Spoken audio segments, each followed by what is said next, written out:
the field of defense technology innovation.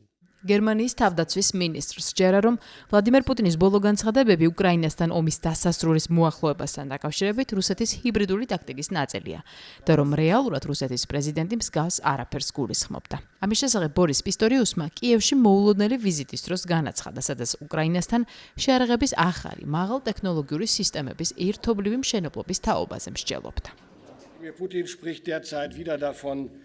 ვლადიმერ პუტინი ამჟამად საუბრობს იმაზე, რომ უკრაინაში ომი დასასრულს უახლოვდება. ეს აჩენს შეკითხვას, თუ ის ხედავს ომის დასასრულის მოახლოებას, არ შეუძლია რომ დაასრულოს ის დროს ხომ ის აკონტროლებს, თუმცა ის აგრძელებს პირობების დაყენებას.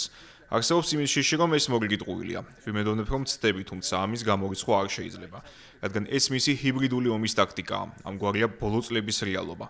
ყოველ ჯერზე, როდესაც საუბარი იწყებოდა ომის დასრულებასა და მშვიდობაზე, ის განსხვავებულად იქცეოდა იმისგან, რადგან მოლაპარაკებები მიმდინარეობდა.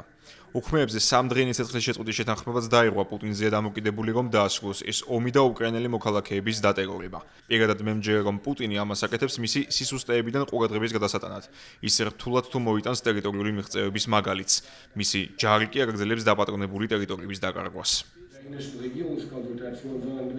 თავდაცვის თანამშრომლობაზე საუბრები უკრაინის დედაქალაქში ხანგრძლივი იყო. უკრაინის თავდაცვის მინისტრს ყურადღების მიღმა არ დარჩენია ის ფაქტი, რომ ბერლინი კიევის ყველაზე მსხვილი მხარდამჭერია თავდაცვისა და უსაფრთხოების გაძლიერების საქმეში. მას შემდეგ, რაც მოსკოვმა ქვეყნის წინააღმდეგ სრულმასშტაბიანი ომი დაიწყო. 2026 წლის მონაცემებით ბერლინს კიევისთვის 100 მილიარდზე მეტი ევრო აქვს გაცემული. მათ ნახევარზე მეტი კი სწორედ შეერაღებას მოხმარდა. გარდა ამისა, ენერგეტიკულ ინფრასტრუქტურას, ჰუმანიტარულ დახმარებასა და დევნილებს, რომლებიც გერმანიამ უკრაინიდან მიიღო. ჩვენმა პრეზიდენტმა და შეიარაღებულმა ძალებმა უბიძგა რუსეთს ცეცხლის შეწყვეტისკენ. ეს იმის კარგი მაგალითია, თუ რა შედეგი აქვს ეფექტურ ორგანიზებას, შეიარაღებას, მხარდაჭერას.